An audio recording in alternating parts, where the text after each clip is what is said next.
अस्सलाम वालेकुम, कैसे हैं आप सब। आई होप कि आप सब ठीक ठाक होंगे और अच्छे अच्छे कामों में मसरूफ़ होंगे। वेलकम है आप सबका आपके अपने YouTube channel my own garden पे। वीडियो स्टार्ट करने से पहले एक हम्बल सी रिक्वेस्ट है कि अगर आप चैनल पे न्यू हो तो काइंडली चैनल को सब्सक्राइब कर दें और अगर वीडियो अच्छी लगी तो वीडियो को लाइक कर दें। आप सबका बहुत बहुत शुक्रिया। आज जो है वो हम एक बहुत खूबसूरत फोलिएज प्लांट के ऊपर बात कर रहे हैं। फोलिएज का सिर्फ ये मतलब नहीं है कि इसके अंदर फ्लावरिंग नहीं होती, फ्लावरिंग होती है, लेकिन इसका जो फोलिएज है वो इसकी फ्लावरिंग से ज़्यादा खूबसूरत है। ये जो आप गोल गोल पत्तों वाला प्लांट देख रहे हैं इसे पेनीवर्थ कहा जाता है। उसके अलावा ये डॉलर प्लांट भी कहा जाता है इसको।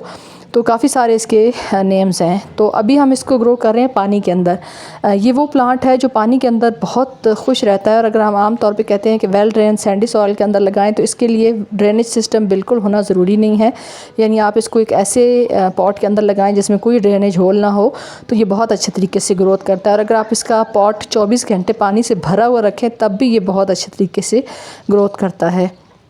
इसको सिर्फ ये है कि पानी की जो कमी है वो इसको मतलब अगर पानी वैसे तो बाकी सारे प्लांट्स को भी ये होता है कि अगर पानी कम मिले तो वो मर जाते हैं, लेकिन ये है कि अगर आप इसका पॉट जो है वो फुल किनारों तक भर के रखेंगे तो ये बहुत अच्छे तरीके से ग्रोथ करेगा। लेकिन हल्का सा अगर पानी कम हुआ तो ये अच्छे से नहीं चलेगा। तो ये अब मैंने इसकी कटिंग्स कर दी हैं और आज जो है वो कटिंग से इसको प्रोपिगेट कर रहे हैं और सिर्फ पानी के अंदर हम ग्रो कर रहे हैं। यानी ये जो आप थर्मोपोर के छोटे छोटे से ये खाने देख रहे हैं इनके अंदर किसी किस्म का कोई ड्रेनेज होल नहीं है। आप चाहें तो किसी पॉट के अंदर भी इसको लगा सकते हैं, लेकिन मेरे पास ये थर्मोपोल का एक टुकड़ा बचा हुआ था तो मैंने इसके अंदर इसको एज पानी के अंदर ग्रो करने के हवाले से लगाया है। वैसे अगर आप इसकी सॉइल बनाना चाहें तो थोड़ी सी मिट्टी इसके अंदर ऐड कर लें, कीचड़ सा बना लें और उसके बाद आप इसको इसके अंदर ग्रो कर दें और पानी फुल भर दें। अगर आप चाहें तो इसको लीफ से भी प्रोपिगेट कर सकते हैं। ये 2 लीफ भी मैंने लगाए हैं और जब इनके अंदर रूट्स आ जाएंगी तो मैं आपको इसका अपडेट भी दिखाऊंगी कि किस तरीके से सिंगल लीफ के अंदर भी आसानी से रूट्स आ सकती हैं।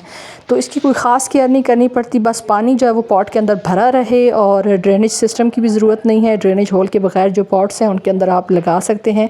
जो वेस्ट आपके घर में पड़ा हुआ हो, कोई बाउल वगैरह टूटा फूटा हो तो उसके अंदर भी लगा सकते हैं और कोई ख़ास इसकी केयर नहीं होती। तो आई होप कि ये जो शेयरिंग थी छोटी सी ये आपको अच्छी लगी होगी। आप भी पेनीवर्थ को इस तरह से कटिंग से लगाएं और एक से ढेर सारे प्लांट्स बनाएं।